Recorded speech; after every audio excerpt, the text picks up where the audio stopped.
Hey everybody, it's Jeremy from jeremy.net. I am a comic book artist, writer, creator, self-publisher, and I share my creative process here with you online. If you enjoy these live streams, like to get additional bonus live streams twice a month, you can become a Patreon subscriber for as little as $2 a month. Head on over to patreon.com/Jeremy. It's patreon.com/GERIMI. If you'd like to get a free digital sketchbook, work in progress animated GIFs delivered right to your inbox, blog posts about what I'm reading, what I'm watching, what's inspiring me creatively, you can sign up for my free newsletter at substack.com/@Jeremy. And if you'd like to purchase physical copies of my comic books, or if you read digitally on Kindle, you can go to amazon.jeremy.net. I'll forward you to my Amazon author page. And for Patreon and Substack subscribers, I have the voice channel open on Discord. So if anybody wants to say hi, you're welcome to hop into the Discord channel, chit chat, ask questions while we draw, whatever you feel like. I see my buddy Vaughn Edwards in the chat. He's first on the stream. Says, "What's up? What's up, Vaughn? How you doing?" And James is here. Good to see you, James, as always. And today, oh, hey, Dylan is in the chat as well. Good to see you. Everyone's rolling in. Today, we're going to be doing some figure drawing because, here, let me bring up the screen. In fact, I'm going to do something a little bit different. I'm going to do this where the drawing is going to be full screen and I'm going to be off camera because whenever I try to use the automated tools to edit the video, it always seems to want to focus on my head. I love this. Everyone's rolling in. It's like we're taking roll. Dylan's there. Hi. Paul's like, present. Good to see you, Paul.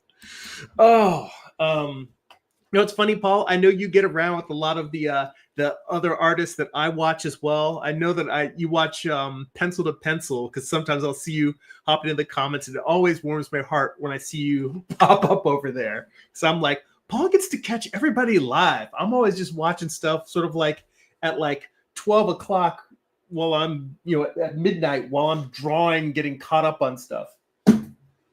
Anyway, so the past couple of weeks, I have been really, really busy with freelance work. And I can really tell the difference when I go a couple of weeks without... So here, Paul says, did you see me get into trouble with Jamar? Well, I know that they will always give you a stern talking to if you get too feisty with them in the chat. I didn't see... I don't remember what the specific comment was on this last week's episode, but I do remember them definitely talking to you. So I don't remember what the exact exchange was, but it was entertaining. Let's see here. All right, let me make sure I'm also connected on. Okay, yeah. So like I said, for anybody who is a Patreon or a Substack subscriber, you can hop into, I have the voice channel on Discord open. That's something I've been wanting to try lately. And if you log in and you can't talk for some reason, bring it up because I feel like I solved that problem. Herman and I were talking last week, and after the stream, we figured it out. So I should have it set now. And I definitely want to know if it's not working. So if it does, chime in. Anyway, I went to a figure drawing workshop this week after 2 weeks of not drawing at all. Now, missing a week of figure drawing class isn't going to mess me up that much. But I've been so busy with freelance that I have not had time to really do any drawing, figure or otherwise. And it just makes a big difference in terms of being able to focus, being able to express ideas clearly and simply, and having a week of not being able to do that at all, just not being able to do any creative drawing, really just threw me. Let's see here. So And I bring that up because when I went to figure drawing class, the figure drawing workshop this week, you could tell I felt very much like it was obvious that I had been away for a week, in that nothing felt organic or, smooth. Everything I drew, the forms were all wonky and out of proportion. And it literally it felt like I was starting from scratch. And like I've said this before, I've had times where I haven't had time to do artwork. And I know that this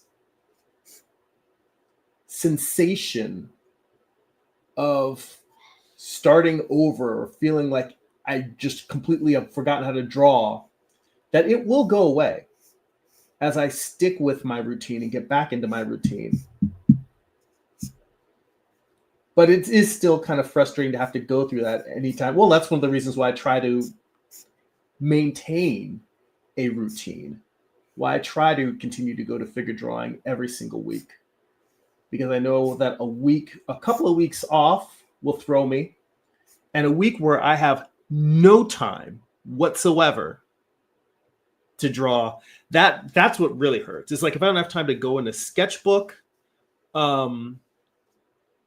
I don't have time to draw in a sketchbook, if I don't have time to work on a comic page, draw in Procreate, if I don't have time to do any art whatsoever, I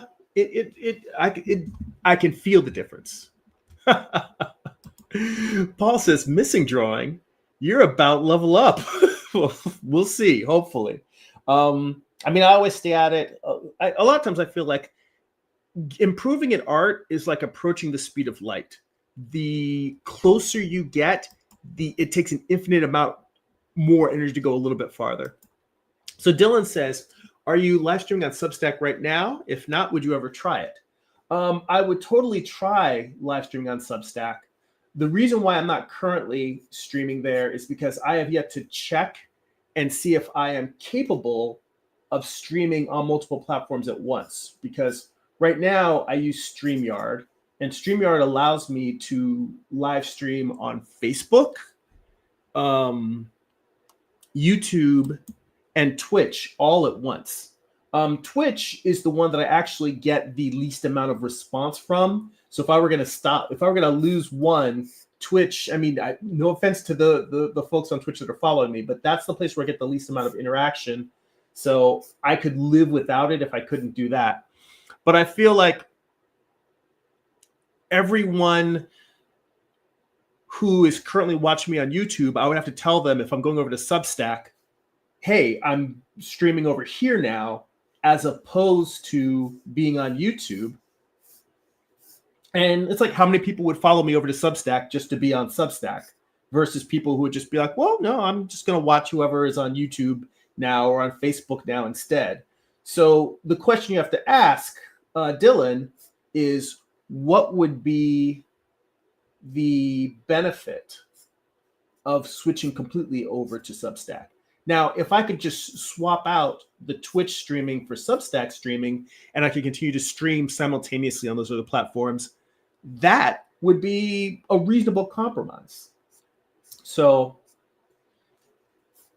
yeah, I'm really enjoying Substack as a newsletter platform, and I know that they have live streaming available as well. But like most platforms, it seems like they really want you to live stream exclusively on there. For instance, Patreon. Patreon has a live streaming plugin so that I can live stream directly from there.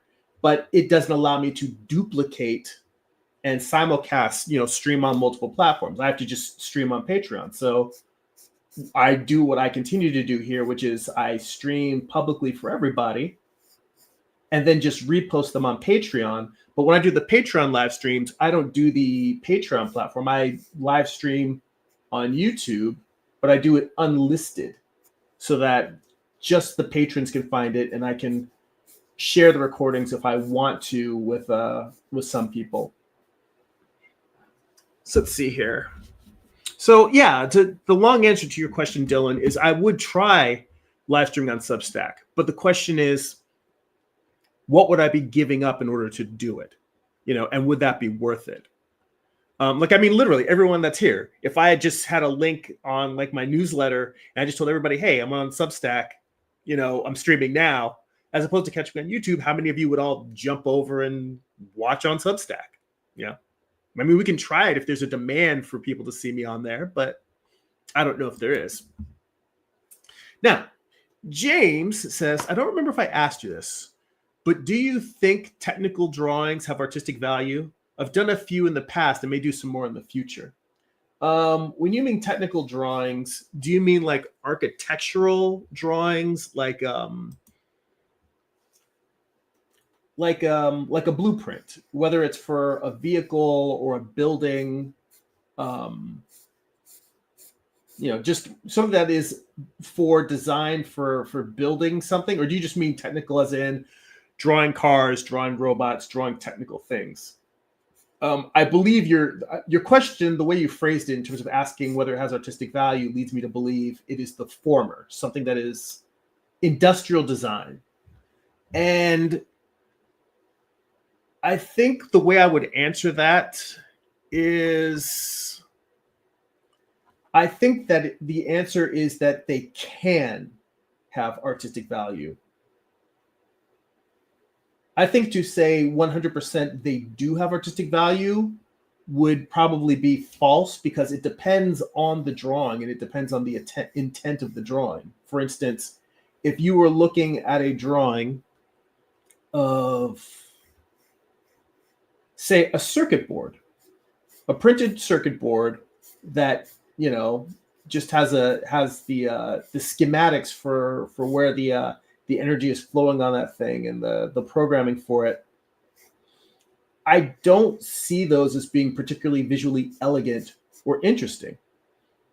Whereas with vehicle design or physical product design, let's say, designing a new cell phone, designing a computer or a consumer product, if it's a public-facing object that needs to have some aesthetic appeal to it, so that would be buildings, appliances, consumer electronics, anything that needs to have physical appeal, I believe does have artistic merit, does have artistic value.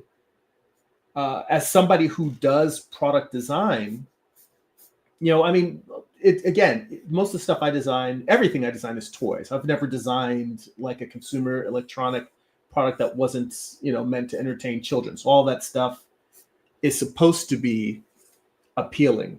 I'm going to pull the camera back just a tiny bit so you can see. Basically, I'm redrawing the this pose that the model took during class that I really feel like I did a poor job of describing the volumes of her legs. It was a 3-minute pose. So it was, if you wonder what I can get done in 3 minutes, this is it. Most of the stuff that I draw that looks any good is like 5 to 10 minutes or longer. And honestly, most of the stuff that I do that I think has any worth is me going back and taking quick poses and redrawing them and making them into something that is where I'm doing what I'm doing now, where I'm working out things that I did wrong and trying to improve my own understanding of anatomy, gesture, volume. It's all about the studies. James replied, like machinery and blueprints. Let's see here. So, my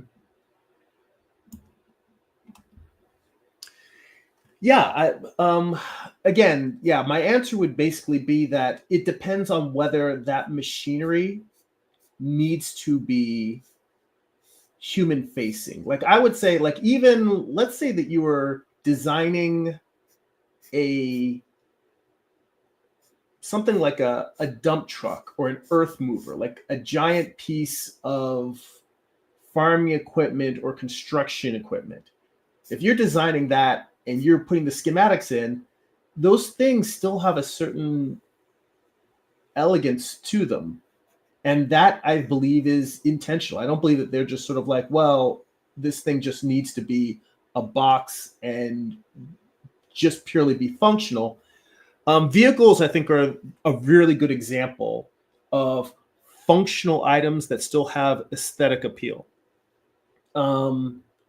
So if it's something that human beings need to come in contact with and look at, then yeah, I would say that someone, no matter how practical they are, the designer is usually at some point sitting there and saying, all right, they're making aesthetic choices. And if you're making aesthetic choices, then it has artistic value. If it is something that is an internal component that someone else never sees, now watchmakers, like Swiss watchmakers, are known for making elegant devices where the ways that the cogs interact and sync with each other are beautiful, even though no one will ever see those parts of the watch. So that's a place where, even in the case of internal components that most people don't interact with, there are still aesthetic choices. But yes, that's what I would say is there are, if humans look at it, the person designing is probably going to make choices that are based on artistic value. It's not going to be the most important thing. The most important thing is going to be that it functions, that it does the job that's supposed to be. But yeah, I very much believe in industrial design as an art. Industrial design is an art form mixed with a science because of the level of engineering that's required of it. And I have never been an industrial designer. I was not trained as an industrial designer, but I have worked with industrial designers. And you can see that beauty of melding art and science, art and design and engineering together. So let's see here. And I see Herman's in the chat. By the way, Herman, I have the voice chat open again, and this time it should be set up so that if you talk on here, your audio should come through. So no pressure to hop on the camera, but just letting you, or hop on the mic, just letting you know that should work this time. Let's see here. Herman says, "What's good, everybody? Hope all is well." Let's see here. Oh yeah, Herman, I'm reading comments late. He says, "I see you set up in Discord. I'll jump on when I'm set up some." Good. Yeah. It's like, I know you're busy with your schedule. You might be working, might not be at a place where you could just be on talking to artists, talking to other artists online. Let's see here. Paul says, more and more thinking about all the platforms and sort of marketing my art. It just overwhelms me. For me, doing my little Saturday morning thing with hardly any views has been nice. And he said, I'm super grateful for your stream, Jeremy. It's very inspiring and enjoyable. And Paul, thank you. That is heartwarming and very kind to hear. I mean, I started listening to there's a couple of YouTubers, Colin and Samir, who I had never followed them, but they happened to have an interview with somebody that was interesting to me. I can't remember who, but you know, their whole thing is they do YouTube, about sort of the business of social media, of influencers, of people that are online content creators. That's really what it's about. And they had a really good interview the other day with the Corridor crew, talking about like how someone creates something that goes viral. And, you know, their whole thing is that you can't plan for that. But once you do it, the challenge is then forcing yourself to do the exact same thing with as little variation as possible and build a formula. And then once you have that formula, you know, trying to find ways to do it where you don't get bored and you know, continue to produce work. But yeah, there is so much to be distracted by and so many different platforms to learn. I mean, that goes back to the whole thing about being on Substack. And for me, moving to Substack was more about my newsletter than it was about wanting to find a new platform or place to stream on. But yeah, there are so many different things that we quote unquote should be doing.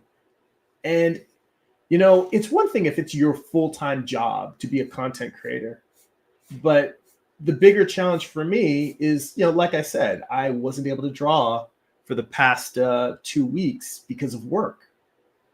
And I'm lucky to have the work. I'm glad to have the work. But it definitely means that I can't spend as much time planning live streams, planning business. In fact, I did the Patreon exclusive, one of the Patreon exclusive live streams last night, and I didn't have time to like let anybody know, hey, this is when I'm going to be doing it, and you know, making sure people could show up live because I wasn't sure if I was going to even be able to do it last night.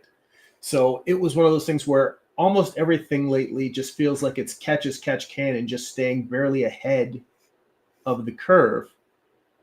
But to Paul's point, that's one of the things I like about hanging out with you guys is that, you know, for the most part, it's just whatever's on my drawing board. Am I working on figure drawing? Am I doing character designs for a comic? The one thing that pains me is that I've been taking so long with the writing that I haven't been drawing comics in front of you guys, because I know that comics was the original thrust of my channel. And it seems these days, most of my drawing time is spent just working on fundamentals. But that's also because the longer I continue to do this, the more I see how, you know, studying the fundamentals never hurts. It never harms. There's never a point where I'm like, oh, I have this, I've got this under control. I don't need to look at the fundamentals anymore. I mean, I do believe that there are artists who internalize the fundamentals after a certain number of years and probably don't need to really focus on it, but I haven't reached that point. You know, I don't want to say that it could never happen, but most of the artists I know that I admire, even if they've been working for decades, they still practice the fundamentals. And the main thing I'm looking at right now just referencing this drawing, is that I'm getting more of the volumes of the figure, but I also have stretched out, I've widened her body, because she actually, believe it or not, was a pretty skinny model that just had, you know, wider hips. And I think that I've made her hips a little bit wider than they actually were, because she actually was pretty narrow in the waist, and it just made her hips appear that much more wide in contrast. But I'm thinking about these kind of things because I think about proportion as I explore these drawings. You know, proportion is my arch nemesis. And I'm also noticing little things like I could create a certain amount of dynamics in this pose if I had her knee turned just a tiny bit more to the right, and this foot, drawing a foot that's coming straight on is kind of like it, you know, when something is just dead set right at the camera, it can be a little bit stiff. When you have something that's slightly to one side or slightly to the other, but still foreshortening, that's dynamic. But the tension in having this now this knee feeling now like it's coming in and then out and then turning in towards that foot a little bit. I mean, turning in towards the other foot, that could be interesting. I mean, I can see that this choice of turning the foot outward, that to me just feels like an instinctual choice. It doesn't even feel necessarily like, pull this out just a tiny bit. It's not even necessarily what the model was or wasn't doing. It's just me making corrections based on what my natural aesthetic instinct is, which is to kind of have things going in countering directions. Let me get caught up on the comments here real quick. Let's see here. Yeah, Dylan says, I understand that, Paul. There's so many apps and websites that can help you. It can be on, and you can be on. It's just overwhelming. It can be paralyzing. And then back on industrial design, James says, I'm thinking of my dad's air compressor. It's blue and has a rounded shape to it. It's easy on the eyes. I wouldn't say it's very, very visually interesting. Well, that's an interesting balance with industrial design, because people, when someone's designing an object, if it's depends on how functional that object is. Cars are something that everyone interacts with on a daily basis, and people appreciate cars as status symbols, and they're more sculptural. So there's more aesthetic design going in there. When you look at something like an air compressor, you want it to look attractive, but usually the person who's using an air compressor is a contractor, a craftsman, someone who's building things. And true, like somebody who maybe restores furniture, they want, they have an appreciation and an aesthetic for nice, well-formed things, but they don't necessarily want their tools to be gaudy. So the level of aesthetic might also depend on just the functionality of the tool. Like you can literally, you can go to the hardware store and pick up 5 different hammers, lay those hammers out and look at them, and you will notice that there's subtle differences in the shape of the claw. They're not all exactly the same. Subtle differences in the handle. You can look at that and use that as an experiment, like just the same way that the air compressor that you said, your dad's air compressor is easy on the eyes, but it's not interesting. Same thing with tools. The more functional an object needs to be, the less aesthetic choices are going to be added to it. But there are still aesthetic choices. So that's actually part of industrial design, is looking at how functional an object needs to be and who's going to be using it and what those people's aesthetics are. I mean, believe me, I'm sure that there are air compressors. Someone has designed a very awesome looking air compressor, but if the people who use that don't care for the design, that's the other thing. Form follows function, but also design follows the user. And if the user's tastes are very formal and stripped down, then the design aesthetics are going to follow that. And if someone really likes things that are decorated and Baroque and bedazzled and bright colored and lots of curves, then the form designs will follow that as well. Let's see here. Paul says, if you see me chatting on other streams a lot, it's because I'm being lazy or I'm just uninspired at the moment. You know what? I don't think that at all. I just think that you are able to find time to catch, like, for instance, like the art casters. We all love the art casters. Most of the time when I watch them, I'm usually watching them like a month later than whatever stream it is. And it's me just sitting down and saying, all right, well, this particular guest is interesting to me, and I was able to find time to watch them now. I love them. I consider them friends. I still don't necessarily I rarely catch them live. And that's, I think, that true. If that's true for my friends, it's definitely true for just, YouTube channels that I'm a fan of. So I just figure it's nice. It is nice to be able to catch shows live, and honestly, I'm the same as you guys. If there's a show that I really like, I'm excited when I can catch them live. I don't necessarily comment. The reason why I don't necessarily comment is only because I think it's because I'm online with you guys all the time, and I get enough of being able to speak my mind to other artists that I don't necessarily want to horn in on other people's shows. But I get, it is. I really, that's true. I get my fill of art talking with you guys. You guys really do provide a service for me but with the questions and the conversation. And you guys get me to rethink ideas. You get me to question ideas that I might have just said, oh, no, I totally believe that. And then when we sit down and we talk about it, I'm like, maybe I'm not as firm on this idea or this concept as I thought I was. Or maybe I really don't know as much as I instinctively believed I did. And I'm like, oh, wow, I need to go back and study this more. So, this conversational thing that we have,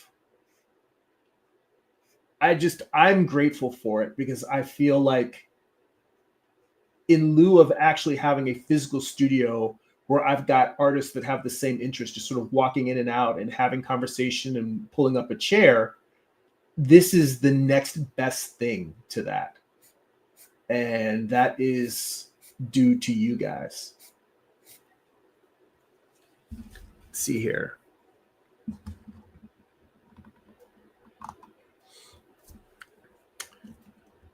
Let's see here. Dylan says, just subbed, Paul. Thought I was already subbed. Awesome. I should be subbed to Paul's channel, but I'm going to go back and check just to make sure. In fact, I've got my phone here. No, I'm not going to do that right now, only because the stream's going and I'll be on there looking at stuff instead of drawing. Because I figure I should either be drawing or talking to you guys. Byron in the chat. Hey, people, it's been a while. Glad to have you back. Thank you. Always great to see you, Byron. All right, there we go. Byron says, quite often, vocally speaking on a subject helps form better form an idea properly, I've found. You know what? That is true. And to be honest, I need the practice, because I have not talked much about it, because it is still quite a ways away. But I may actually be doing, well, not may, but I am going to be doing some teaching, some art demos in the Central Coast area later in the year.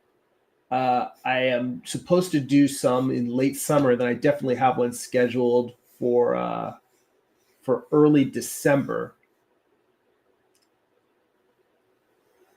And it'll be interesting, because all this time that I spend talking online, but I've never really done, other than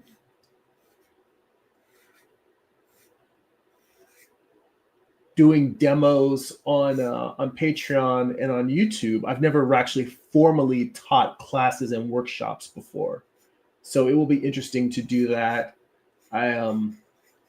I had talked with my instructor, Carl Ganas, and asked him for, just sort of his blessings in sort of going and teaching, because his ideals are very, very fundamental to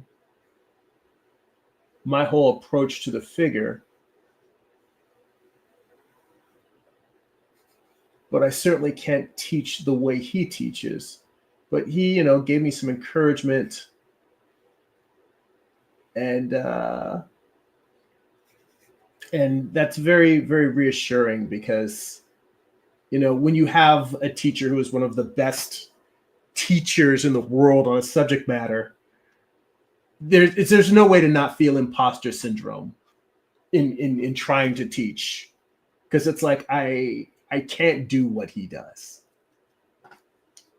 And, but I recognize, and also a lot of just listening to interviews with other artists, I've heard many say what Byron said earlier, which is teaching is one of the things that has helped many artists grow, just by virtue of really having to understand what they think they knew on a much higher, much deeper level.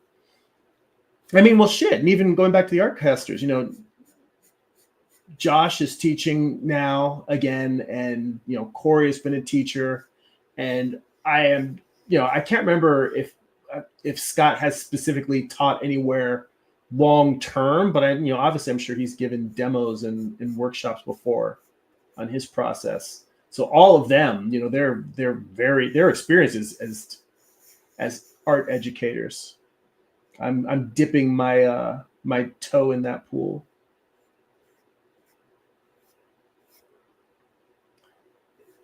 And it's funny because the place where I take figure drawing workshops, I was talking with the guys in class, and I said the thing I have to be careful about getting myself in trouble with is that I speak with a level of authority and confidence on things, even when something is just my opinion. You know, I speak as if, oh no, this is A or B or C. And a lot of times it's like, if someone asks me, it says, well, how do you know that? I said, no, this is just what I think. But I tend to answer questions as if it's a fact.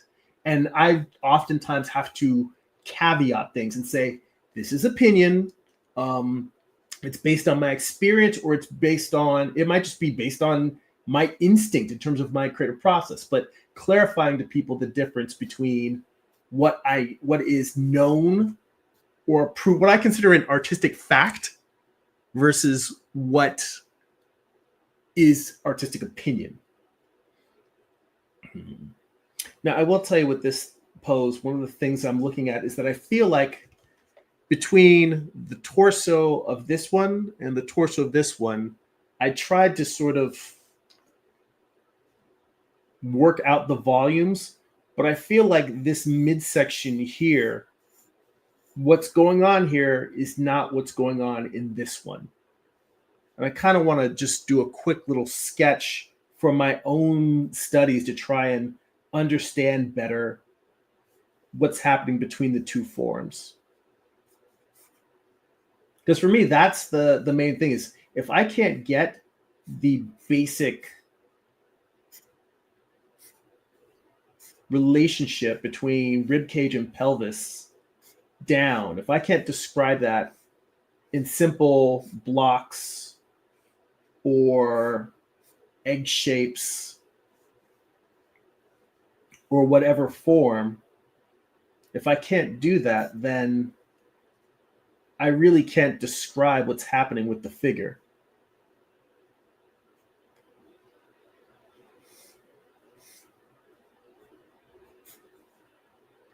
So what I'm trying to do here is describe the fact that there's a little bit more profile and a little bit less front view.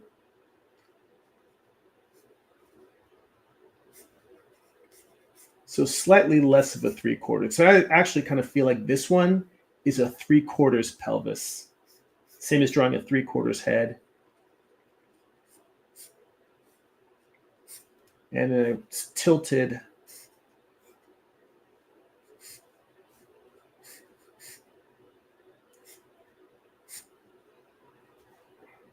a little bit back. Let's see here. Let's see here.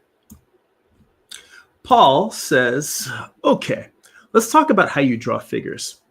I feel like it is so different than me. I noticed this a while back when I copied one of yours. And let's hear. He says, I think you spend more time building up the structure and volume. I think I need more of that. I tend to use organic exploring lines, I think. Let's see here. By the way, Byron also says, I think you'll do great, Jeremy. Just do what you usually do. You have your own strengths. Let's see here. I'm going to go through these last couple of comments, and then I'm going to come back to Paul's, because Paul, I think, is something I'm going to spend a little bit of time on that one. Let's see here. Sivan says, will those demos be available for purchase online as well? It would be cool to give back by taking your classes. Well, I'm going to see if I can record them. But in terms of making them, yeah, that's a good question. I probably will, actually, but I'm going to see how the recording goes, because I wasn't planning necessarily to mic myself during the first session. And if I am going to record them, I'm going to have to figure out a situation where I have a mic on me with a battery pack so I can record audio while the video is running. And I'll have to figure out if I can have my wife there to also, run the camera while I'm doing it. We shall see. Hey, there we go, Herman. The audio is kind of low on my end. Are No, it you? is though. Wait, no. You know what? No, I just needed to turn up my volume. That's what it was. Right. Yeah, you cool. All right, all I right. can hear you loud and clear. Okay. Hey guys, on the chat, Herman's in the Discord. So if you can hear his voice through there, just give a thumbs up. But Or type in one or something like that. yeah, or type in a one. But dude, it's a pleasure to have you on and welcome everybody. Give Herman a warm audio welcome. Yay. Yeah. I mean, I can see your text, Paul. Oh yeah, they hear you. Everybody can hear you. Cool. This is nice. I mean, I thought that this would be a nice way to sort of like evolve the live stream and having people just having more people on and hanging out. Well, let's see here. So the question that, by the way, the last comment that Byron had before I jump into the Paul thing is he said teaching is a great way to learn. I've learned more about my own art and process in the last few months of teaching some friends how to draw than I have in the last few years. Herman, do you engage with other artists in terms of like having nieces or nephews or other, friends or family that are interested in art and you show them any of what you know? Oh, can you hear me? Yeah, I can hear you. Yeah, all right. No, not as much. Like, I don't know. Like, I mean, since I've been trying to get back into doing art again, I have spoken to like this one young lady at my job site. I think she does like graphic design or something like that. I mean, that's about it. I mean, I don't really talk to a lot of people about art. I don't think this is like I don't think a lot of people like art, but they don't. But when you're like, it's okay. It's like with me and you. I have to talk to you about art. I have to talk to other people that do art. But it's weird when you're around a whole bunch of people that don't do art. Yeah, I mean, and I don't want to sound like jacked up, but then like it's a lot of people that have like opinions about this and that, whatever. And I'm like, and I get that they kind of come from a point of view of being like consumers, whatever. So it's, I mean, I don't know. It's just like I don't get all technical about certain things about art. I mean, I don't know. I just can't. I can't have those conversations because then they start looking at you like you're crazy. Like, they're like, hey, you like, yeah, do this and like, 4 frames into this and that, whatever, and they're looking at you like, okay, I just want to see Superman. I just want to see, right? When you deal with people like that, it's different when you have people that have like that like see like this form right here is different because like it's a lot of people here that are doing art. So I don't really converse with a lot of people that do art. So like that's why this spot is kind of special for me because like I really like talking to you, talking with like other people in the chat. Oh, all right. So like out in the real world, no, not so much. Like I said, it's just people that just they want the product. Yeah. People complaining about this new Superman movie. And I'm like, and to me, I'm just like, I'm hearing a lot of people saying a lot of. It's different. It's like because the conversation that we have here is a lot more constructive criticism and stuff like that, and people be breaking down points because I mean, people have some kind of artistic, understanding about it. But then you got other people that I just want to see Superman. Yeah. So I'm like, okay, I can't even have that conversation with you like about. Yeah, I mean, I noticed that like because I can remember being a kid, so going back to like junior high school, and having friends that would, there's always artists that are, that are fan favorites, and there's artists who come on a new title and you're like, oh, this person's boo-boo, and I wish they were not on this book. But at that point, I had already tried to draw my own comics. And I will tell you that making something and attempting to make something has completely changed my entire relationship to being critical about things. Right. Because it's so hard, even if a comic book does not come out well, the amount of work that I know went into it makes it really hard for me to just go on this and shit on it. You know, I can't just say, oh, this was crappy. I can look at it, and what I see, what I look for is the effort and what they were trying to accomplish and the things that may have gotten in the way of doing that. It's made me a lot more empathetic towards other creators. I appreciate you, Brian. Yeah, me too. I just want to see Superman sometimes too, but yeah, because I mean that's the whole purpose. I guess you want to go to a Superman flick or just read a book, whatever, and you don't really want to think about it. You just want to see Superman do his thing. You know, I get it. You know, but see, even that, just talking about Superman, it's like, yeah, people have a lot of opinions about the new Superman movie. I'm like, how many of these people are reading Action Comics or Superman? Because I'm not reading Superman. I like Superman, but I'd rather read Batman. If I'm reading anything, I'll read Batman. But point being, yeah, actually, to be honest, there's a Mark Waid comic book drawn by Dan Mora called World's Finest. Or is it World's Finest or is it just Superman Batman? I think it's World's Finest. But point is that book is fire. That I'm not reading it up to date, but I've been reading the trades.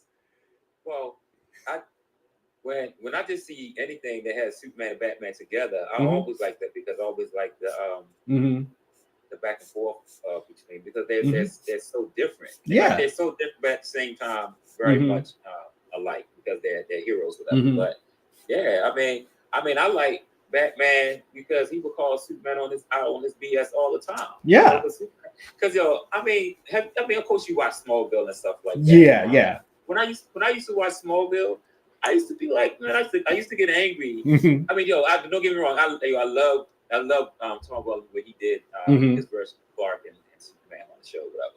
But I was like, he's a hypocrite. Half the time he's like always telling people what they should be doing. I'm like, you lie every day. Every day. You're lying to your friends and your family every single day. And then you being all indignant and how people, but then I'm like, okay, yeah, he's from a perspective, like, I mean, he I guess of trying to be a protector or whatever. I'm like, yeah, you protect people from this, that. That's why I really like how they did a really good job with Smallville, because they really Oliver on there, the guy that played the Green Arrow, he used to always like go back and forth and show how like football, like you just like me, or you just like me. He's like, no, I'm not like that. He was going to his whole Superman speech, whatever. But it was like, I mean, I like seeing that stuff though, because I like Superman. I mean, yeah. I mean, sometimes I was like, he's a hypocrite, but at the same time, that's why, like I said, half the time in the books, whatever, like when they do war finds, like Batman used to always call Superman out all the time and stuff like that, you know. But, yeah, I mean, it is what it is. Well, you know, I mean, that's the thing that I love. The thing I really loved about it is that they could have beef, but they still have each other's backs. Like they have a completely different worldview, an approach to worldview. You know, Batman's a pessimist, Superman's an optimist. But at the end of the day, they have each other's backs. That's the thing I love about them. Right. It's like a rare that you see Superman do something out of the ordinary. Because because people like, oh my God, like they with the whole Henry Cavill being Superman, whatever. They were like, that's not my Superman. That's not my. I'm like, oh my goodness, because he broke Zod's neck. Oh my bad. Spoiler if you didn't. It's a bit late for spoilers. 2013 movie, but my bad. But, it's just over a decade old. Yeah. But you know what's funny is I was thinking about that from a standpoint of when I was watching the movie, it had the effect that it was supposed to have, because I'm watching him fighting and him getting ready to kill people, and he's putting Superman in a position where it's like, the only way to stop me is to kill me. Otherwise I'm going to murder these people. That he's like, I'm forcing your hand, and my jaw still dropped when it happened because mine too. Yeah, because Superman doesn't kill. That's the rule, and having him break the rule in the movie, yes, it's problematic from the lore of the comic books. But I understand that Zach was what Zach was trying to do. I still love Man of Steel. Man of Steel is my joint. Yeah. Just like I love Donna's version of Superman. But I was like, come on, man, give Man of Steel a break. I'm like, yo, he was Superman for literally like 15 minutes, and those dudes came like Krypton, like how many Kryptonians came in now? Maybe like 5 or 10 of them that was in that one spaceship, whatever. Yo, it was like they tore up like 3 of them basically destroyed half of Smallville and destroyed Metropolis, like almost like 50% of Metropolis. They're in the process of destroying the world. They have those terraformers all over the world. Right. And it was just like 4 of them people like that came out of the ship and just started like rocking and rolling. I'm like, and Clark too. I was like, yo, give him a break. He was barely Superman. Like he just found like he kind of like just found out about Zod and them, and it was like literally maybe like the last half an hour of the movie, like it just give him a break. Yeah, give him a break. But like people like, no, it's not my Superman. I want to see him do. I mean, maybe with Corn Sweat being Superman, they probably gonna I guess because Gunn is kind of going back towards kind of like some of the stuff that you may see in the books, whatever, a little bit more heartwarming. I mean, he got a dog. I said, oh, they're going to eat this movie up because he got crypto in it and stuff like this. So it's probably going to do pretty good. That's what that's what I'm thinking. They're going into doing a family, fan favorite. I mean, they're going back to the Donner type Superman. They're doing something that's optimistic and hopeful. And by the way, in terms of spoilers, I just had to throw this out. Byron said that movie is older than my niece at this point. Right. So, but yeah, he also, he said like having failed to create a long-term project so many times, it's like, by what right do I have to judge someone that has actually created something? And he said, in general, I've been a bit creatively lost for like the last 2 years or so. I can't seem to commit. I'm a bit jumbled on my goal, I think.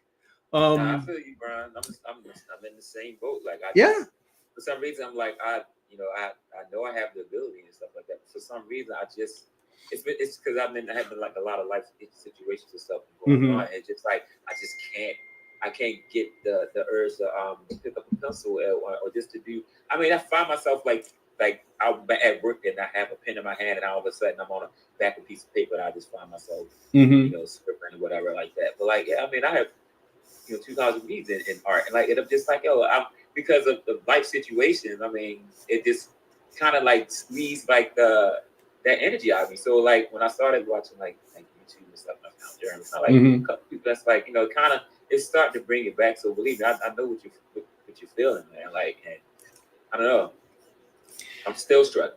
So that's why I try to make this a goal of trying to like hop on, or when I see Jeremy, like I try to jump on and stuff like that because I want to get back into doing that. Like I said before, I told Jeremy, like, I want to eventually probably like settle down and have some type of goal or something where I can finish a project or something like that. Because I'm like I have the abilities that it's just that I'm just feeling burnt out. I think I'm still burnt out from like from dealing with life. Right, and I just want to get because I'm like it's like I'll see Jeremy doing something and all of a sudden I'll get that start feeling pumped like work. I'm like he drawing like I'm like I just like I love seeing other people do artwork. So right now that's where I'm at right now. Like I guess I'm just kind of like just vibing off of like other people's work, whatever, and doing that because then I'm coming down on myself so hard, kind of like how I see how Brian is like coming down on myself like about doing artwork or like if it doesn't look a certain way, whatever, like that. And I'm like, it's crazy. And then it's crazy when I show people my work, they be like, I draw a little bit, whatever, and I show them my work, and then they be like, they say, yo, they say when you say you draw, I didn't know you meant draw. I'm like, yeah. I mean, I just haven't done it in a while. It's like I just don't have the energy. Like I'm still trying to get it back, So hopefully, like this group will help. Maybe like people start posting, I guess, whatever that stuff, and where we can probably reach them at, so I can see it. Because I'll try to follow as many people, as possible. Like especially if you're doing work. Yeah, I mean it's. I need the juice. I need the juice, like to help to help pump me back up again. To want to do it again. Are there any like live figure drawing workshops near where you live? Yeah, my school. Mm-hmm. I went to Maryland State College of Art here in Baltimore. Oh, And okay, well, shit, yeah, there's tons of art education in Baltimore. but gee, it's like, see, it's I think it's an ego thing, whatever. Mm-hmm. Because I went to school for so many years ago, and now I think it's like more of an embarrassment to me, Mm-hmm. because I felt like I should have done something with my art by now. I mean, I didn't know that life situation was going to happen, and it's Mm-hmm. just like, and I just feel like I would feel like embarrassed, like I didn't if I go back to school, I have to like explain myself or stuff like that. You know what I'm saying? And like I just Mm-hmm. don't feel like going through that, and I don't want to be rude or whatever. I don't want to have to like. I mean, it's weird. Like I'm sitting here telling people that I don't even know right now, like all my business right now, as far as like what I'm going through and stuff like Mm-hmm. that. But it's like I just don't want to like. It's different because I think because I don't really know you guys like that. But it's different when you run to somebody like, hey, what's like what have you been up to? This and well, and then like I don't want to go into that whole conversation. And then to the point where I'm starting to feel, and then it'll make me feel some kind of way, whatever. I'm like, man, I'm not. Why even come here? You get what I'm saying? Well, I mean, you get what I'm saying? Like, I mean, y'all get what I'm saying. I feel you. I think I that get it. Been there. I thank you, Paul. Well, you know what it is that being that I was in LA for so long, I was surrounded by people who were, well, no, it's not that's kind to say, but no, it's really more about being around people who are in an aspirational place. All the people in LA aren't where they want to be. Like there's people that are in there who want to be a concept artist or want to be a character designer in animation. There's people who are doing it that are hobbyists, or people that fell off, people that are trying to break in. You do get people that are industry professionals. And when you're around them, they usually have something else that they want to do. They're like, well, yeah, I'm a character designer on this. It's like, but what I really want to do is direct. And they're working on it because they, need to keep their skills sharp. But even the people who are doing the thing, the people who are like, this person is put on, and you look at them and like, what are you doing here? Shouldn't you be off directing a pilot or something? But the attitude is that, everyone's just trying, no matter where they're at, everyone's just trying to get better. And, seeing that, it's humbling in the sense that it makes me think no one's worried about where I'm at. And people are too busy. I'll tell you this right now. I can sum it up by saying people are too busy judging themselves to be worried about judging you. The people that are judging are then people that are sitting at home talking mess about Superman trailers. Those are the people that are judging. They on YouTube, not to talk bad about y'all guys, but like they're on other channels, not the positive channels. We keep it positive. I appreciate you, Paul. Yeah, when you say, haha, we don't know you heard. Yeah, and that's crazy. Mm-hmm. You don't, but at the same time, Paul, I'm like, yo, but you do. It's like you have an artist. Obviously, you must have like artist spirit because like y'all know what I'm going through. It's just that I bust my tail, as far as like when I was in school. I was a working student, like doing like I mean, I was working like 40 hours a week and knocking out like schoolwork while I was inside. I used to be a projectionist. Wow.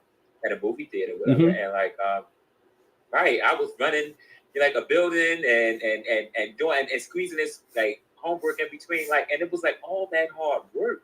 And then it just like when it got to the point where I was about to start making some moves as far as like getting into like possibly doing like animation, whatever. I had got in contact with a place in California called the House of Cool. Like they used to do like a lot of animation. You can probably find them like online, but like them and I was probably trying to get places like in touch places like in New York and stuff like that. And then my life just changed, like because I had family situation stuff, and it just like.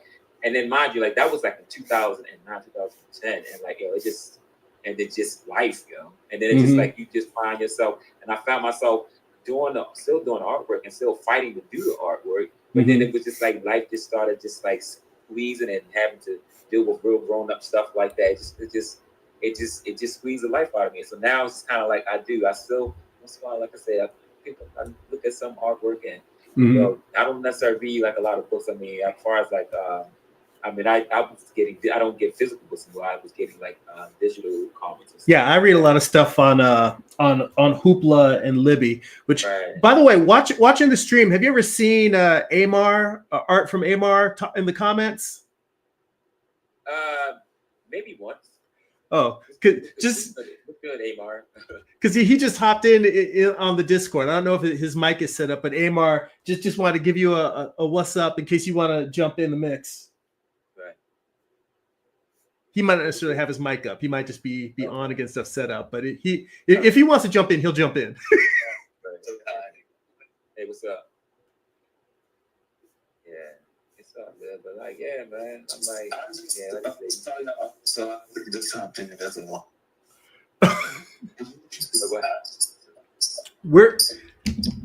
I can't tell what's happening, but it's hella like Cylon.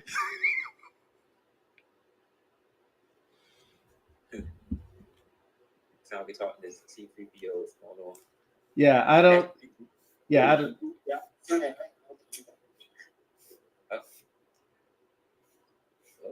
Yeah, he's still there, but I'm not sure why it's yeah, Amar, I'm not sure what's up with the and now I can hear me in echo. Yeah.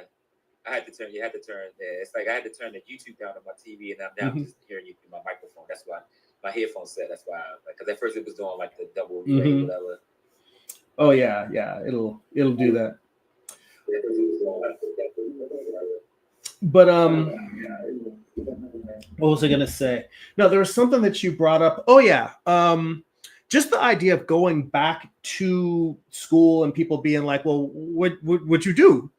And it's embarrassing, man. I'm like, it's. I mean, even though I know, I'm not gonna sit there like, yeah, well, you know, I have life problems. And they be like, man, I don't care about that. I mean, I don't know what the temperature is at your school, but I mean, I will tell you that. Oh, it was rough.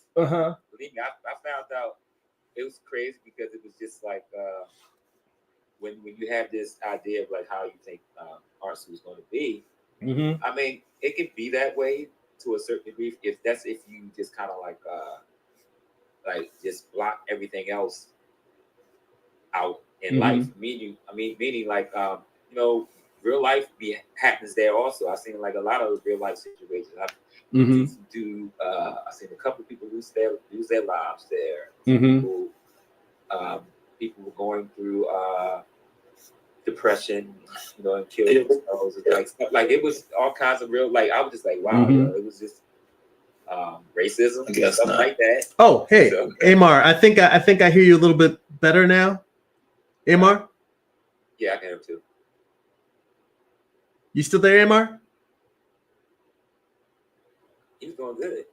Yeah, it came through for a second. I'm everything on Discord, so I turned the YouTube sound off. So there you go. I'm gonna see why. Yeah, you're a lot clearer now. It's jump into the Discord. I hear something. Oh, there we go. Now you're perfectly. Whatever you did just now, right. That's it. Because yeah, now you're clear. Now I can hear you. That's it. Yeah, you could just I guess turn the YouTube down so we can hear you by your mic or whatever. Yeah, that might work just like it's going on every word. But you know, I was gonna tell you that I ran into one of my college professors like 20 years later. I was like out in Pasadena going to I was just going to see a movie. And I ran into one of my professors, and he was just like, "Oh, how you doing?" And you know, I recognized him because he was my first drawing professor, so he had a huge impact on me. And I hadn't stayed in touch with him. And you know, he just said, "Oh, okay, it's good to see you." So he's like, "What are you up to?" And I told him, you know, I work in the toy industry. I do product design and packaging design. And he kind of looked at me like, "Look at you!" Like all like. I would be proud. I would like, yo, that's what's up, G. And then I'm like, what I'm gonna tell you? Like, yeah, man, I was like taking care of like my. You get what I'm saying? No, wait, but hold on though, because I'm bringing it back because I want to make you feel better about that. Because he kind of like, because what he said to me was like, he's like, most of the people that pass through the program don't go on to do art. And he's like, I'm glad to see that you're using your degree. But he's like, most people, even if they're really passionate about art, he was like, life happens. People have to go do other things. And the fact that I love comics, I don't make a living making comics. I love figure drawing. I don't make a living doing figure drawing. I'm doing something creative. And he was like, I'm glad to hear you're doing something creative, that you're getting some use out of school. But he was kind of like, he was surprised that I was doing something that was art. He was positive about it. He was kind about it, but he was surprised. And I say all of no, but I mean, not surprised like he didn't think I was shit. He was just surprised. He was pleasantly surprised that I was able to continue to do something with art. Right. And I say that only to say that I really don't think. Well, there's two things, which is one, I honestly don't think that people are going to judge you if you're going back, because going back and being in that community, you're going to be just surrounded by people that are striving, and maybe it's people that are. I don't want to hear that. I don't want to hear that BS. You know what I'm saying? Like, because I'm like, I could have been doing it too, but it's just like life. You know what I'm saying? It's just like having to still deal with the grips with that. You know, it's like I'm still, because I mean, I like father's passed like 2019, so it's like it's still strong. Just dealing with all that and dealing with like just like, man, I'm like, and then like dealing with just life and it was just a lot, you know what I'm saying? I'm just like, man, I'm like, and I don't want to feel like years were wasted, but like they weren't, because I was trying to be a good son, you know what I'm saying? And I'm like, who understands that? I'm like, I guess, I don't know. You know what? A lot of people understand that, because being a good son is more valuable than being a good artist. Period.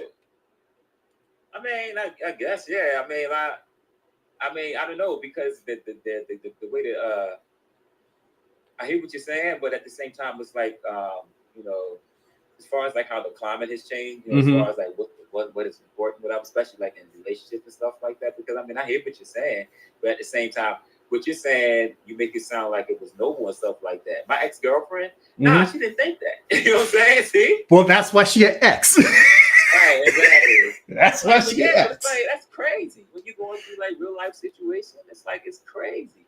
You like, you know, and then you like, what's the deal? You know, when you're going through stuff, you're supposed to go there with, you know, be there with your significant other, like y'all try to handle it. I mean, that's old school. So that's the way that my parents and my grandparents, stuff like that, they were like 50, 60, 70 years, like, and that's what I understand. But like now it's kind of like this mindset of just like, kind of, you know, like a lot of these shorties now today, they want to meet brothers at the finish line without having to do the work with them. You know what I'm saying? And that's not cool. You know what? You know what I call that? That's called self-selection. Homegirl just opted out. Homegirl opted out because you got your values right. You got your head on right. You know what your program is. And if she's not down with your program, that doesn't necessarily mean you have to stand in judgment of her. It just means you don't fit. You're not a piece in this puzzle. That's all. You do you.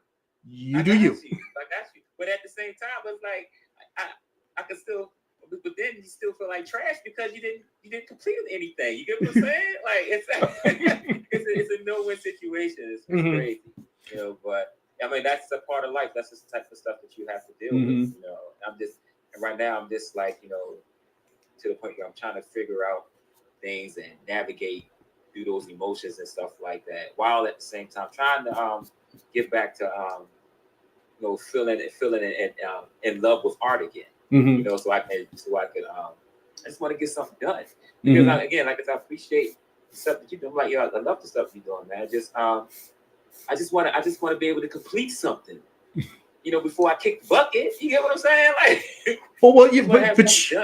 but you're moving a little bit towards it every day. I mean, honestly, believe it or not, just being here and talking about this is moving you towards it, because maybe you don't know what the project is you want to do yet, but you're thinking about it. And the conversations that we're having may be the thing that drives you towards saying, I'm going to do this one short story, or I'm going to do this one comic book. And I mean, my whole thing is I had like one book that I always wanted to do. Like I said, if I only do one comic book story, then I'm going to do this thing. And that book was Morningstar. But Morningstar wasn't my first comic, because by the time I was in a place in my life where I could set aside the time to make a graphic novel, I wasn't good enough to do what I wanted Morningstar to be. I knew that if I did it, I was going to fall short. So I did this book, Eye of the Gods, which was a psychological thriller. That's based on just an idea I had for a comic back when I was like 19, 20 years old when I had the idea for that. And I didn't get around to doing it until almost more than a decade later. And, you know, I did it as a full graphic novel, which I shouldn't have done. I should have done a short story or a single issue. But the point is I did that one thing, and it took a long time to get there. And now that I've done it, I said, okay, I did, like, basically the journey you're talking about of, I want to at least do the one thing. It took 20 years, because I had to do a whole decade of doing a thing just to get the thing ready so that I could do the one thing. And then I did that book, and it took me a decade to finish that book that was the one thing that I wanted to do. And now I'm like, okay, I've done that. I'm still not sick of making comics, even though most people, like, you make a few comics, you're just like, all right, that took too much out of me. That's too much work. I'm done with this. I still love comics. I still love making comics. And now it's a matter of just, all right, got to start making the next one. And I've been slowly writing it in the background. The writing is what's been taking me longer than anything, because, to be honest, Paul, I'm gonna cut you off. Paul was like, "Don't tell me it'll take 20 years," because then he said you're defeating the purpose. He's supposed to be helping me, right? I know, Paul. I was like, hey man. I was like, in my head, I was like, yo, 10 years. Long time, buddy. Well, yeah, I'm like, I'm done. Let's phrase it this way. Okay. You just that don't get discouraged that you haven't put it out yet, because a lot of the stuff that stood in the way of those 20 years was life. It was having different jobs, having jobs and then losing jobs, being out of work, having to take on crappy freelance or work non-art jobs just to pay the bills. All kinds of life stuff, and stuff with relationships and stuff with where, like my wife, a big part of the reason why we are together is because she is incredibly supportive of my work. I make her. I already know that, bro. Yeah, I can tell it's just hard to find the ones that's like you thinking like it's like you in the mix, and when you're doing it, it's just like okay, yeah, this gonna work out. Next thing you know, all of a sudden somebody start lacking in the relationship. You're like, hold up. I'm like, wait, what's going on? I mean, I'm doing my due diligence and trying to do all this, and the next thing I know, I'm noticing somebody is kind of like faltering off and not doing what they supposed to be doing, or it's excuses and stuff like that. I'm like, I don't got time for that. It's just rare. It's like you really the quality of and now as time goes on, as far as like people like people really care about now, it's like it's getting really hard for brothers to try, to find somebody with some substance, it's getting really, really, really rough. That probably vice versa for men and women, but still, just like I'm just talking about from my experience, like what I'm going through, like this, especially after when I'm doing something that like a son should do, and like it's like nobody else in your family is doing that thing. Like, and I'm like, what's like I was trying to do? I was doing it because I was like, okay, somebody needs to be doing something. Like, and then everybody's just kind of like not doing nothing. But this stuff is just happening. So I'm like, okay, so I need to intervene and jump in and make sure that it doesn't keep happening that way, and I don't know. But then for some reason, man, I did how they say good dudes always kind of finish last, whatever. It's like that type of deal, so, and I don't want to come start getting disgruntled and getting all like, I don't got it. I went through that phase. Everybody gonna go through that phase. Everybody go through that phase. Whack, yeah. So whack. You know what? There's times when I was like, nah, I ain't been cool. Like there's times when I've just been like, I wish I was a better man because I've been jaded and treated women as somebody who was jaded and not really, worried about.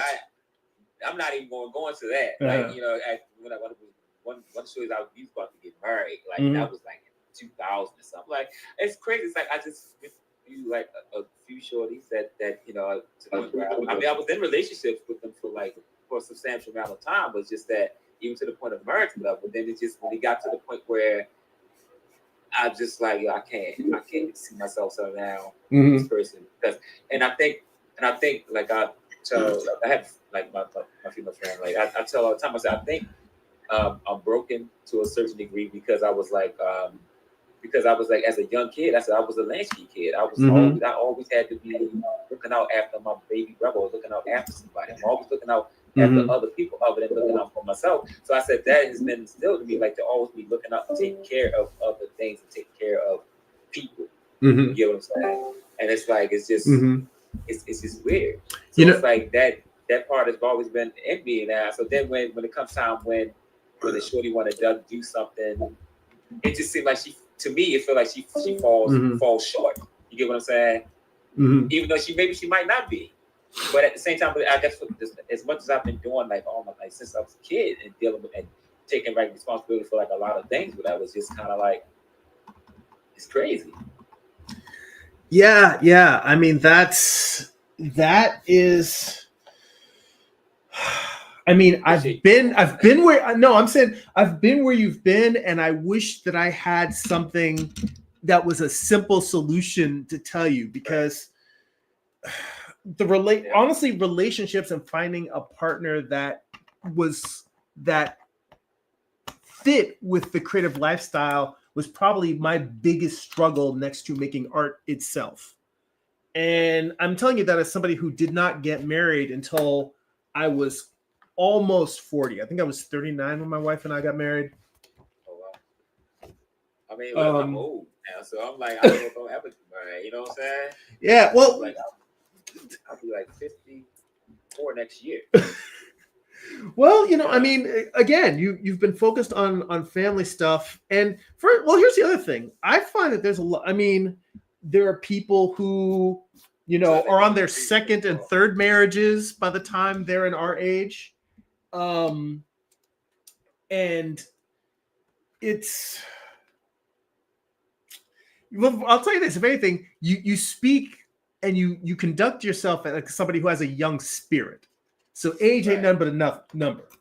Well, yeah, I still love my games and stuff like that, and I still love Superman. I still love Batman. I still want to, I love this stuff. I'm like, I'm telling you, like, hey, I could be sitting there watching, like, I don't know, I don't really watch anime and stuff like that, but it's like, if I could see a sequence, whatever, that like some actions, like,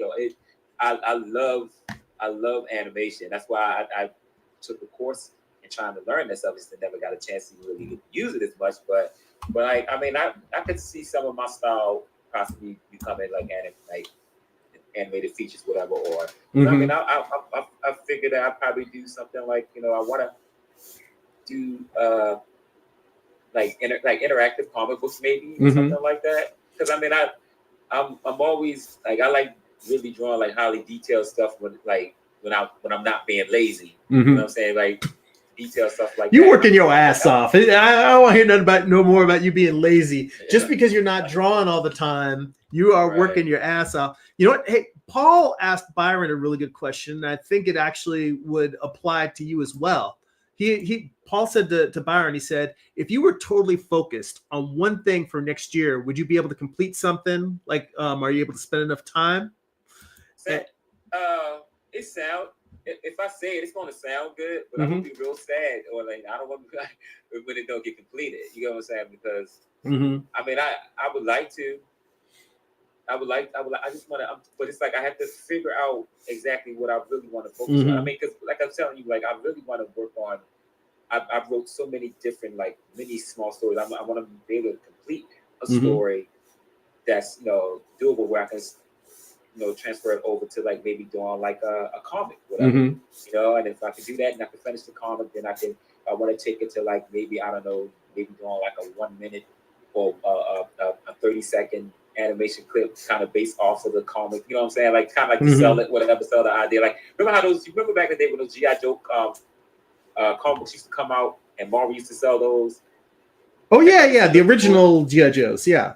Yeah. The comic book, like when I was a kid, we used to watch, like cartoons. Like they used to have these GI Joe. This was like before GI Joe actually came on TV. They would show the comic books was coming out first. It was an animated commercial for the comic. Right. And I used to love that stuff, man. I'm like, maybe I could probably do something like that. Get into like, eventually once I finish the comic, whatever the seller, what's the name? Like I don't know. I just want to be able to do something and complete it. That's all.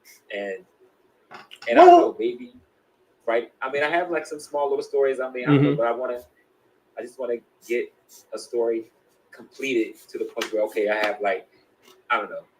I mean, I would like to do a 24-page, but it seems like that's a lot for me because I'm like, but maybe I could do something small, like maybe like you could do an 8 or 12 pager. Okay.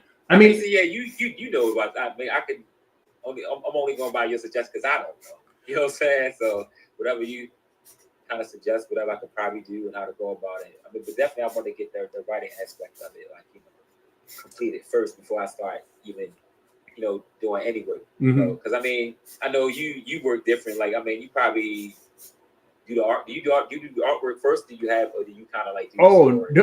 Dude, you haven't seen my video on writing comics?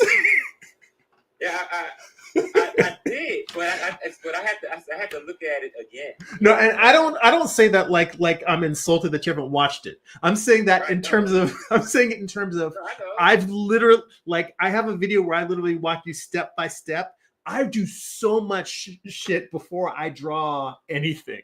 Like, I do so much. In fact, and that has been a problem, is Amar will attest that I overthink the process, but I literally, like, I come up with like just a simple, like, couple of paragraphs, just a summary. Like, if someone asked you, hey, what's your story about? Like, if you were to sit down and tell them in like 1 minute, kind of like if you just watched a new TV show and like, what's that show about? And you were to tell them like, this is what it's about. I do that for my comic. Then I take that and I break that into pages. And on each page, I treat each page like it's a short story. Like, what is the story of this page? Where does the character start? Where does the character end? What happens? And I write that, but the thing is, when I say that, that's one sentence. It's not a whole elaborate script. I write one sentence to describe each page of the book. So really, I write a 2 to 3 paragraph summary of the whole story. And then I write one sentence for each page. That's very doable. Like, you can do that in a day. And then once I have that, then I'll go in and I'll actually break it down into panel by panel by panel. And some people say, well, when do you write the dialogue? Dialogue is not my strong suit, and I acknowledge it. Right. That's what I was there. I worry about it because I want to get the dialogue. And because I don't know. I'm not that great at writing. Well, the way that I handle that is people have asked me, well, at what stage do you write the dialogue? And I write the dialogue at all stages, because as I'm doing the paragraph, I'll think of lines of dialogue. And if I think of something, I'll put it in there. But in, let's say, an entire 24-page comic, I may think of only 5 lines of dialogue in that whole, like, overall, like, 3-paragraph summary. Then when I go in and I write the page by page outline, that one sentence per page, that's just the action. If I think of a line of dialogue, I'll add that as extra sentences, not because it needs to be part of the outline, but because if I think of some dialogue, I damn sure better hold on to it, because I know that it doesn't come easy to me. So I'll just store those up. Then when I go in and I do the page by page breakdown, I do basically the same. I repeat the same process, which is, writing a whole book is hard. Writing a sentence is easy. Even if it's a bad sentence, it's easy. So what I do is I will say, all right, now let's say it's a page that has 6 panels. Let's see your average, 5 to 6 panels per page. Writing 5 to 6 sentences is not hard. So I tell myself, you can write this comic book page, but you have to limit yourself. So now it's not about how much you can come up with. It's how much can you strip down to just describe everything that happens in that comic book panel in a single sentence. You're actually freeing yourself by telling yourself you can only do this, as opposed to you have to do all of these other things. And when you do that, then it's like, all right, I wrote a six sentence description of the actual events in the panel of this page. When I'm doing that, if I think up lines of dialogue while I'm writing those, I'll add those in addition to those 6 sentences. If I don't think of them, so what? Then I move on to actual. That's my when I have the page by page, the panel by panel outline.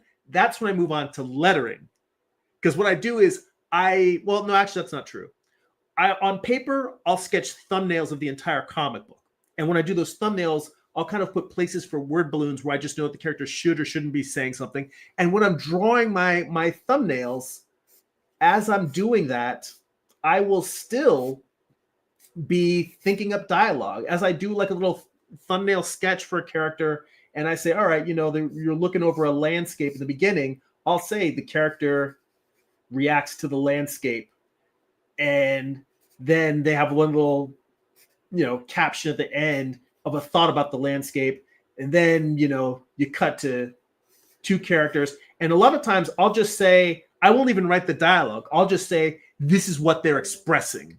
They're talking about, hey, we got to rob a bank. How are we going to get in there? And the other one says, I don't think this shit going to work. That's another word balloon. And in fact, I may even, more than likely, I would probably just put the dialogue would be, I don't think this shit's going to work. Because it's I use the on the nose dialogue as a placeholder, because all of this stuff is going to get rewritten. Okay. When I get my thumbnails done, what I do is before I draw the actual comic, I'll open up Adobe Illustrator or whatever program you want to use to do lettering. If you're doing Clip Studio Paint, if you're doing Affinity Designer, doesn't matter. Point is I will create a panel that'll be, or I'll create a frame that's the actual comic book size, the printed size. And on that, I will draw the panel borders, and there'll be no artwork, but based on the rough thumbnail sketches that I did, I'll come in and I will approximately place the panel balloons according to where the characters are in the page. And doing this, what it does is it helps me not draw things. It helps me when I go to my actual drawing, it helps me not draw things that are going to be covered up by the panel. It helps me realize, oh, I have the character on the right side of the panel speaking first. I need to change how this panel is composed because I made a mistake. And instead of having to try and fix it with like balloon tails crossing or other stupid shit like that, I just say, all right, I either need to recompose this page so that this character is on the other side of the panel, or I need to rewrite the dialogue so this character speaks second. But the point is I fix all of this shit in the lettering before I have drawn a single actual page. All I've drawn is thumbnails. And as I'm doing this, I think up new lines of dialogue. And I rewrite the crappy ones and I'll come up with a better line. So that's how I do dialogue. Dialogue is something that gets molded and sculpted, and it gets added at every layer. And then as I go, when I'm done with all this, what I do is I have just a template that just has the letters, and I would print that out on vellum, which is, it's just a semi-transparent copy paper. So it's like thicker than tracing paper, but you can still see through it. And what I'll do is I'll print that out and I'll draw in red pencil on one side. I'll draw like from thumbnails, I'll draw sort of rough layouts where I'm just trying to work out basically what I do when I'm doing figure drawing, where I will draw it in I'll work in boxes and cylinders so that now I'm trying to figure out the figure construction for these pages. And then what I do is that whole thing of flipping your work on the light box, you can see mistakes. I just did this because I got tired of staring into a light box for hours at a time. It started hurting my eyes. So I switched to vellum so that now I just flip over the paper and I can see all my mistakes in the figure construction. And I drew it in red pencil so that I can go with graphite and make corrections, and I can see the difference between what I originally drew and the correction. So I'll redraw the corrected version, and then I take that, scan that in, blow that up to 11 by 17, turn it to like a very light cyan. Basically, I'm mimicking non-photo blue in Photoshop. And then I will print that on Bristol board and ink that.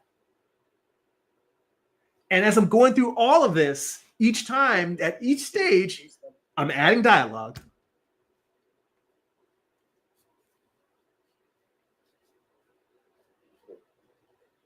I don't know if that's useful. Right. I mean, is that a lot? Did that make you tired just telling you all that? That was a lot. You know what I'm saying? That was a whole lot. See, that's my point. Mm-hmm. See, that's what I'm going through. Like, Mm-hmm. I'm like, yo, that's a long process. So you have that understanding of the process. It's just like, because I mean, I don't want to be like out moving along, and then I'm just like, okay, what am I supposed to do next? Like, what am I, you know? And as much research that I could do, I mean, because I'm good at research, but then it's like I'm trying to figure out, because I feel like this. I'm old. I don't have that much. I don't want to be spending too much time. I want to work smart. You get what I'm saying? And then I mean, because then it's always like, you know, I'll be working on something, and then somebody be like, "Oh, what are you doing?" You know, I'm like, "Yeah, I'm doing this." And that. Oh, you could have did this. You could have did that. And I'm like, "Yo," and then you come to find out that it probably would have took me maybe less than an hour or so to do something like that. That probably I'm spending like damn near like 3 or 4 days working on something. Like it's ridiculous. I mean, yeah, when you know better, you do better. But it's like I don't have that time to be messed around like that. I just want to be.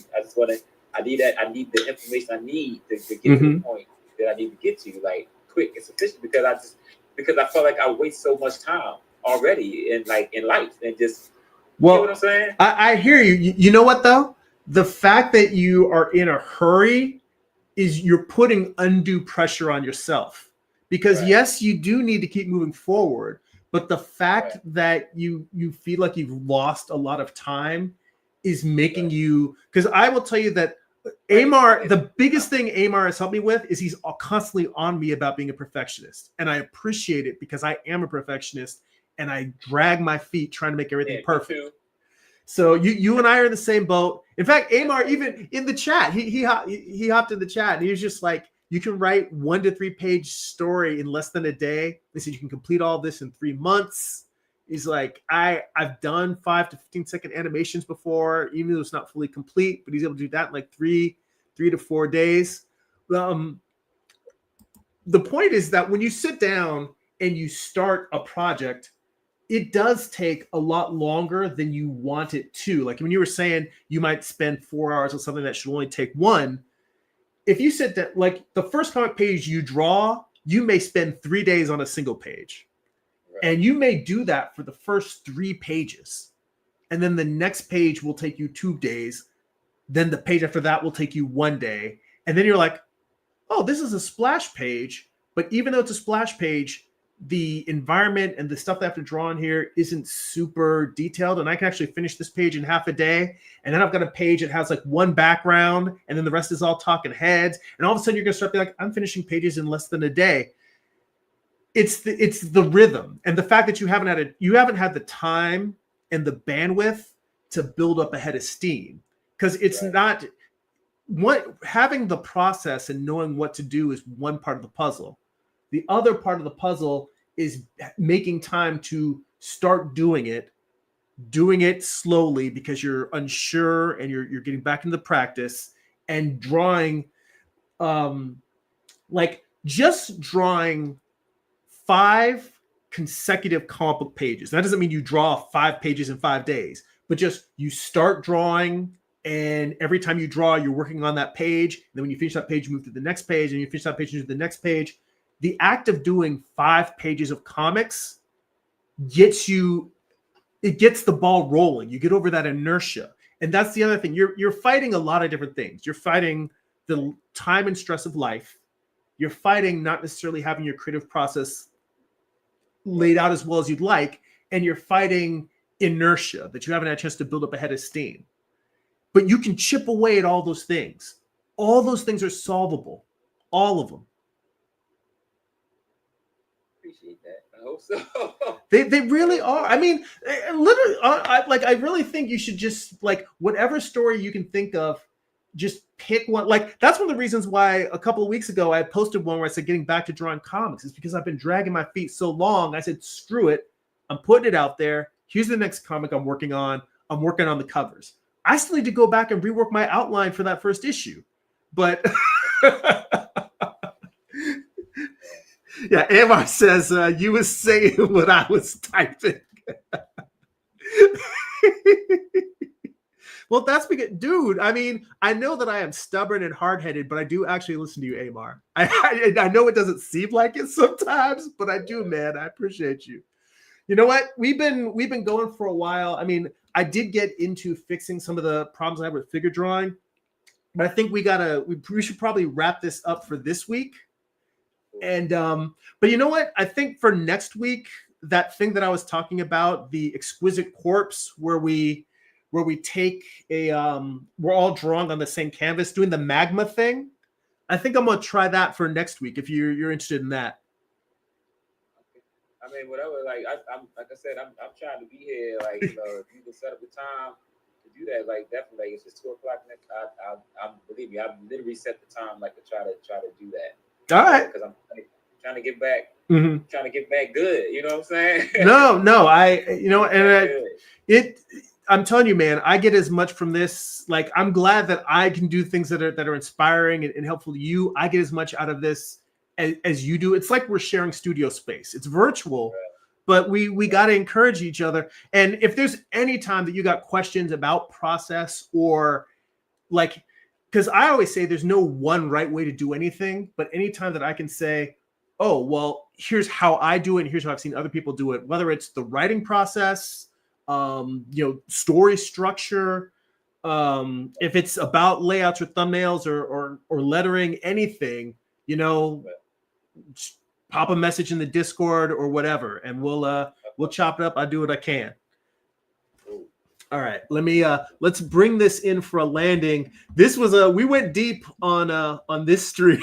So yeah, I mean, I had to get it out. I had to get it out there. You know what I'm saying? Like, I appreciate everybody in the comment section though that endured like my sadness. Well, yeah, but I mean, but that's the thing. It's like a lot of times, I think this is what's crazy. All of us here can relate to feeling like we don't have anyone that relates to us, which is both sad and crazy, but it's also kind of beautiful that we're a group of people that have come together to say, nobody gets us, or we don't have people in our lives that we can talk about this thing that we're passionate about, both the process and we're passionate about just wanting to make stuff. Like the way that creativity is in your brain, in your psyche. And it's making me sick. That's why I'm like, I know I have to get it done. I got to get it done. Exactly. You're down with the sickness, bro. Right. We all got it. There's no cure. So that's all we can do. Byron said, artists be neurotic like that. Yeah, exactly, Brian. All right. Sorry. So let me just do the normal closeout like I normally do here. All right. Gotta hit the like button. Yeah, everybody hit that like button, hit that subscribe button. For those that are on the Patreon or Substack subscribers, anytime you guys want to hop into the Discord server and chat during the stream, you are welcome to. I feel like this is the next evolution. I was thinking, this goes back to that conversation about apps and all that stuff on social media. And I said, what are people missing? Because I said, I'm not the dopest artist. I'm not the fastest artist. I'm not the guy who's doing all the hot social media trends or doing fan art of the new movies. So what can I do that's valuable to people? And it's honestly, the thing I keep hearing and the thing I keep seeing is community. So I thought just shifting this to something where it's more conversational and more of us just hanging out and talking, that's what I want to bring to everybody. So definitely hit that like, hit that subscribe if you're new. If you know somebody who would enjoy this stuff, hit that share button. And if you want to join Patreon, You go to patreon.com/Jeremy.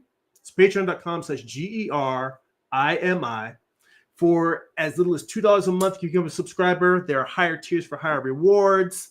You get access to the Patreon Discord server where we share art, process, tips, feedback, and just more community. So head on over, check that out. If you would like to become a member of my, join my free newsletter, you can go to substack.com/Jeremy. It's a substack.gerimi. You get a free digital sketchbook.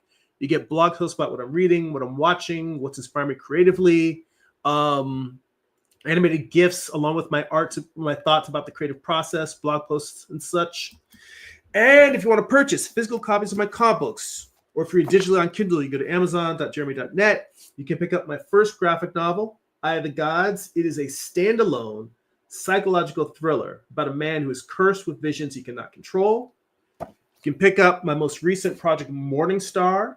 It's Lucifer's Fall from Heaven, told as a Western. So it's an 8-issue series. Volume 1 contains issues 1 through 4. Volume 2, the conclusion, contains issues 5 through 8. And if you go to the homepage of my YouTube channel, you can check out there are book flip-throughs where you can see what's inside the books before you buy. There's script excerpts, thumbnails, page layouts, photo reference. Basically show you how I show you how I put the entire book together. So on that note, guys, thank you everybody for the time, the wonderful thoughts and the comments, and all of you guys sharing yourselves with me. Herman, thank you for sharing so much of your story with us. All right, guys, that's it for now. Go be creative. Peace, y'all. Peace.